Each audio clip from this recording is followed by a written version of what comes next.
Le cliquetis découvert sur la porcelaine était le seul son à table jusqu'à ce que la voix de ma mère ne le tranche comme une lame.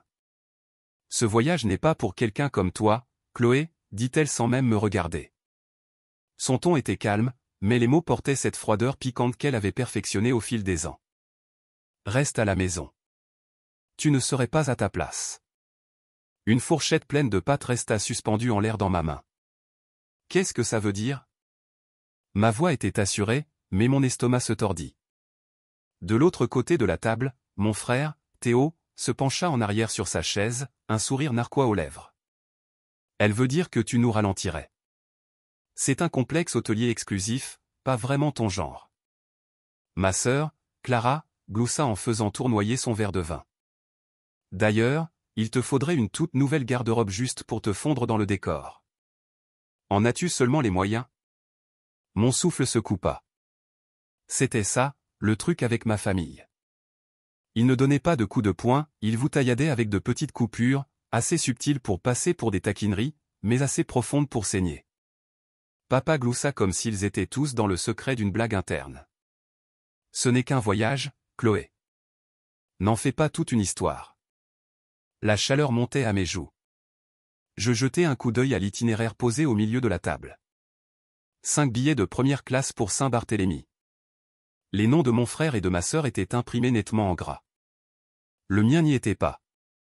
Ils ont déjà tout réservé, ajouta Clara en se penchant en avant comme si elle partageait un secret juteux. Théo a même eu la suite avec vue sur l'océan. J'imagine que tu auras la maison pour toi toute seule, dit Théo en souriant comme s'il venait de me faire une faveur. Je posai ma fourchette, lentement et délibérément. C'est ça, dis-je, la voix calme. Trop calme. Profite bien de ta petite escapade, lança Clara avec un sourire narquois. Oh, on en profitera, rirent-ils. Le genre de rire qui vous fait sentir comme la chute de la blague. Mais ils ne remarquèrent pas ma main sous la table, agrippant mon téléphone. Mon pouls était maintenant régulier car, pendant qu'ils étaient occupés à me mépriser, ils n'avaient aucune idée que je gardais un secret. Un secret qui allait bouleverser leur petit voyage parfait. Le lendemain matin, avant même que le soleil ne s'étire à l'horizon, j'étais déjà réveillé. Mon téléphone vibra avec un unique texto. Tout est prêt. Le jet sera dans votre allée dans 1 heure. Je regardais la pile de billets d'avion brillants sur le comptoir de ma cuisine, ce que j'avais emprunté, après le dîner, quand Théo avait laissé sa veste sur la chaise, la poche grande ouverte. 5 billets, première classe, maintenant dans ma main. Dehors, le faible vrombissement des moteurs fit battre mon cœur. Je m'approchai de la fenêtre, et il était là, élégant, blanc, et impossible à ignorer. Le jet privé de mon mari Adrien, garé dans la rue comme s'il possédait le quartier. L'équipage se tenait au pied de l'escalier, lunettes de soleil sur le nez, m'attendant. Je glissai les billets dans mon sac, attrapai mes lunettes de soleil et me dirigeai vers la porte. Aujourd'hui, les rôles allaient s'inverser, et ma famille n'avait aucune idée que son voyage parfait venait d'être annulé. Le faible vrombissement des moteurs du jet se faisait déjà entendre dans l'air lorsque je franchis la porte d'entrée. Le soleil du matin scintillait sur sa carlingue blanche et polie, garée juste derrière le trottoir comme si elle en avait parfaitement le droit. 2 agents de bord en uniforme se tenaient au pied de l'escalier, la posture impeccable, les yeux cachés derrière des lunettes de soleil sombre. Je serrai la pochette des billets dans mon sac, sentant les bords pressés contre ma paume. Plus bas dans la rue, ma famille chargeait des valises dans un VTC. Clara posait dans l'allée, Théo la filmant comme si elle allait être la vedette d'une publicité de voyage de luxe. Mes parents se tenaient sur le côté, discutant avec le chauffeur. Quand ils me virent marcher vers eux, toute activité ralentit. Clara pencha la tête, apercevant le jet derrière moi. « Qu'est-ce que ça fait ici ?» demanda-t-elle, sa voix trop légère, trop curieuse. « Notre moyen de transport, dis-je calmement. » Maman ricana. « Ne me dis pas qu'Adrien a envoyé ça pour toi. »« Si, » répondis-je en ajustant mes lunettes de soleil. « Nous avons un endroit où aller, » lança Théo avec un sourire narquois. « Tu essaies sérieusement de rivaliser avec nous ? C'est mignon. » Sans un mot de plus, je plongeai la main dans mon sac et en sortis la pochette de billets. Leurs yeux se fixèrent instantanément dessus. Passager 1, Nathalie Martin. Passager 2, Philippe Martin. Passager 3, Théo Martin. Passager 4, Clara Martin. Je laissai la pause s'installer. Et passager 5 un ami golfeur. Pas de Chloé. Le sourire de maman s'effaça. Où as-tu eu ça? Vous les avez laissés bien en vue, dis-je. Je me suis dit que j'allais les garder en lieu sûr. Le visage de papa se crispa. Chloé, non. Je l'interrompis, ma voix assurée. Hier soir, vous avez clairement dit que ce voyage n'était pas pour quelqu'un comme moi. Alors, j'ai fait d'autres plans. Clara rit. D'autres plans? Quoi? Aller au même endroit? Exactement, dis-je. Mais je logerai dans un endroit où vous ne pouvez pas. Les moteurs du jet grondèrent un peu plus fort, comme s'il était impatient. Ma famille resta là, à me regarder, mi-choquée, mi-cherchant à comprendre que la fille qu'ils avaient méprisée au dîner avait maintenant le dessus. Profitez bien de votre voyage, ajoutai-je en remettant les billets dans mon sac. Je sais que j'en profiterai. Et sans attendre un mot de plus, je me tournai et marchai vers le jet, le son de leur incrédulité me poursuivant jusqu'à l'escalier. La lumière du soleil frappait la carlingue métallique du jet comme si elle venait d'être polie juste pour ce moment. Je posai mon pied sur la première marche, la faible vibration des moteurs résonnant à travers le métal sous ma chaussure.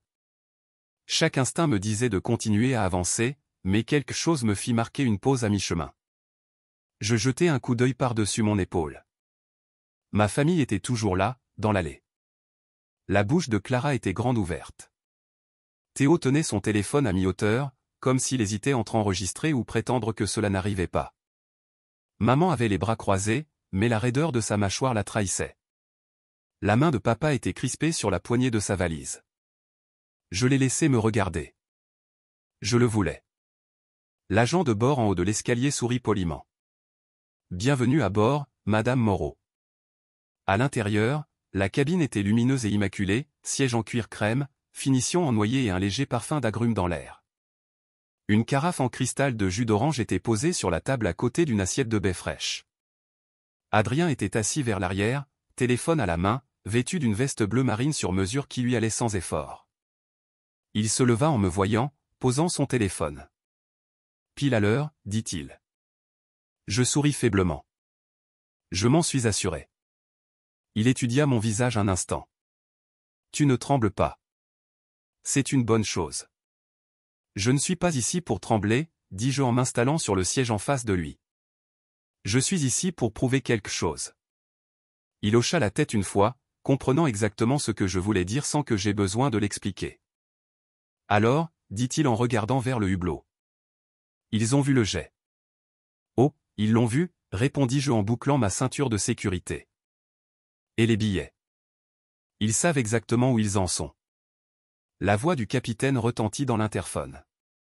Bonjour. Nous décollerons dans 5 minutes.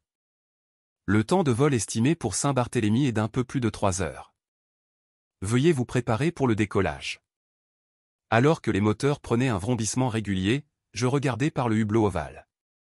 Le VTC avait commencé à s'éloigner de l'allée de mes parents, les visages de ma famille toujours tournés vers le jet. Même d'ici, je pouvais imaginer la conversation, l'incrédulité aiguë de Clara, les marmonnements de Théo, les accusations sèches de maman, la tentative de papa de garder son sang-froid tout en bouillonnant intérieurement. Pendant des années, j'avais été la discrète de la famille, celle qu'on n'invitait pas, qu'on ne consultait pas, qu'on ne prenait pas au sérieux. Et pourtant, j'étais là, en route pour la même île, selon mes propres conditions.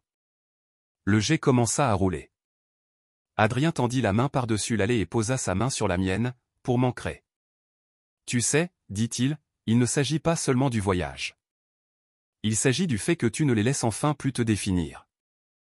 Je sais, dis-je doucement, sentant la vérité de ces mots s'installer en moi. Et alors que le nez du jet quittait la piste, laissant derrière lui la rue, les maisons et leurs rires, je ressentis quelque chose que je n'avais pas ressenti depuis des années. Le contrôle. 3 heures plus tard, les eaux turquoises de Saint-Barthélemy scintillaient sous nous comme du verre brisé captant le soleil. L'ombre du jet effleura la côte avant que nous n'atterrissions sur la petite piste privée. Au moment où la porte de la cabine s'ouvrit, la brise chaude et salée s'engouffra, transportant ce mélange enivrant d'air marin et de sable chauffé par le soleil. Au bas de l'escalier attendait une rangée d'employés du complexe hôtelier en uniforme blanc impeccable, chacun portant un badge nominatif et un sourire qui semblait tout droit sorti d'un magazine de voyage de luxe. Un VUS noir tournait au ralenti derrière eux, du genre avec des vitres si teintées qu'elles ressemblaient à de l'obsidienne. « Bienvenue à Saint-Barthélemy, Madame Moreau », dit le directeur du complexe en s'avançant avec un iPad à la main. « Nous avons préparé toute votre aile avec vue sur l'océan ainsi que les cabanons que vous avez demandés. Votre dîner privé sur la plage sera installé pour le coucher du soleil. » Adrien me jeta un coup d'œil avec un léger sourire narquois. « Tu as vraiment mis le paquet, n'est-ce pas ?» Je haussai les épaules, essayant de cacher la satisfaction qui montait dans ma poitrine.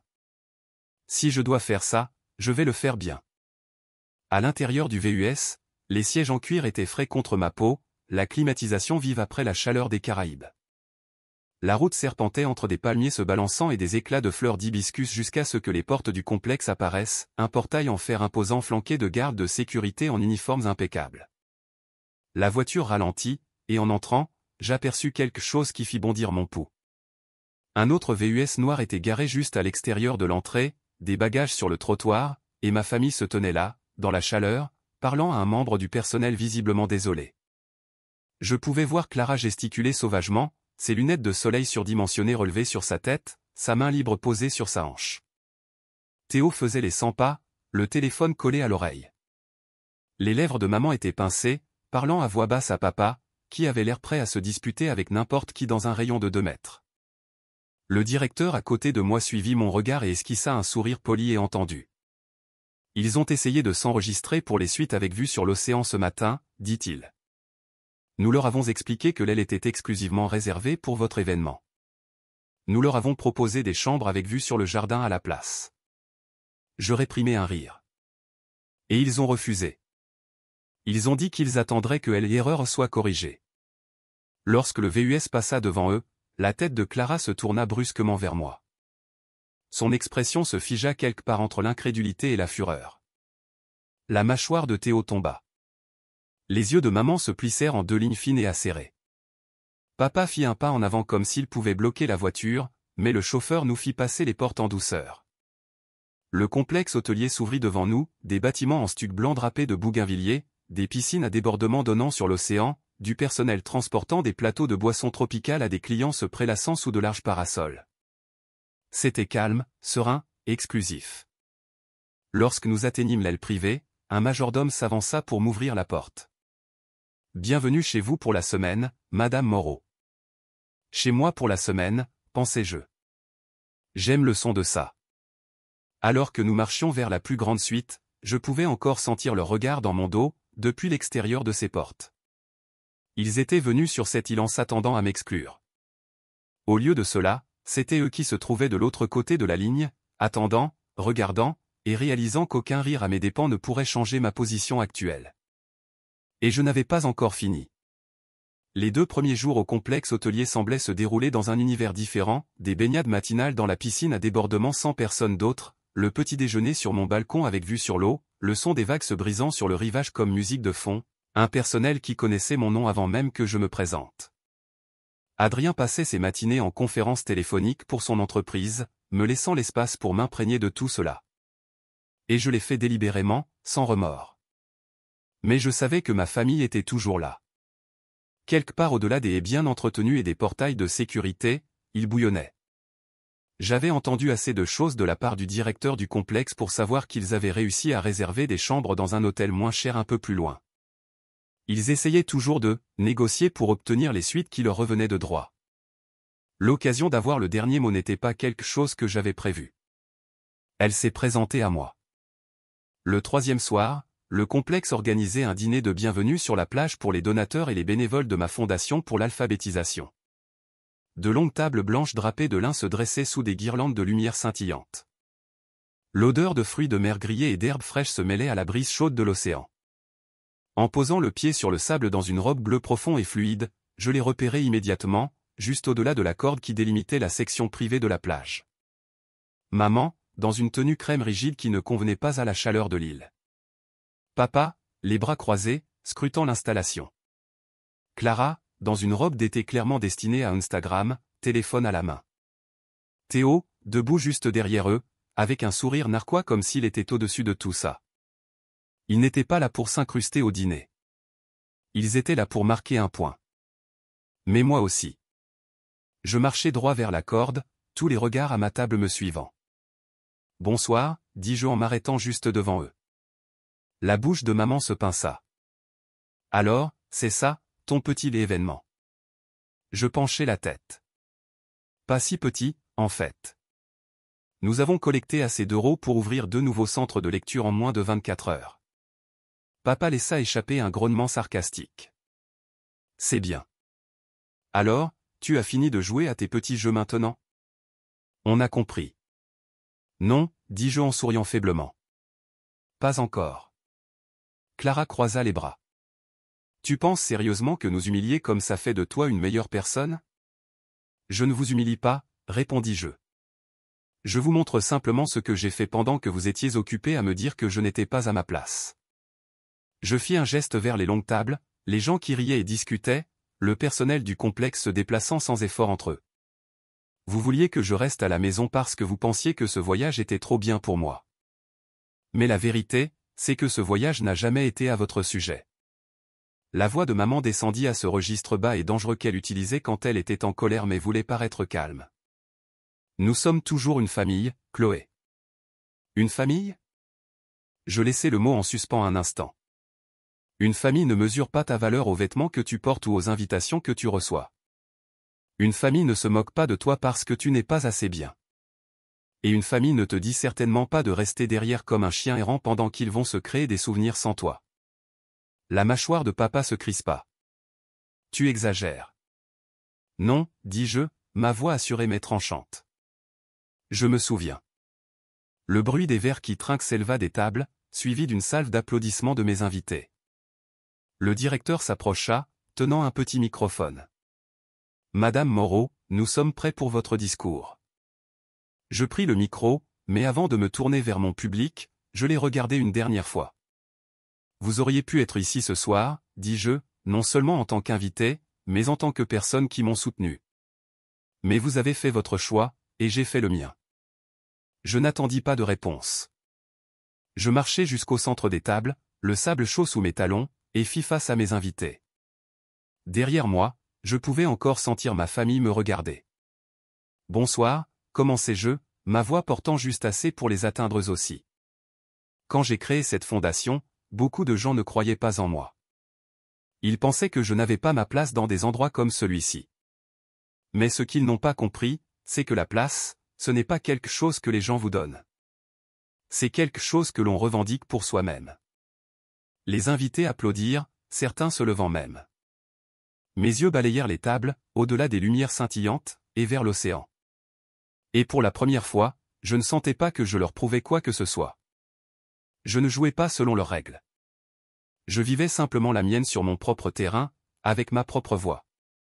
Le soleil descendit plus bas, peignant le ciel de nuances d'or et de rose. Les vagues continuaient de rouler, régulières et sans fin. Et quelque part au-delà de la corde, ma famille se tenait silencieuse. Ne riant pas, ne méprisant pas, juste silencieuse. Exactement comme je le voulais.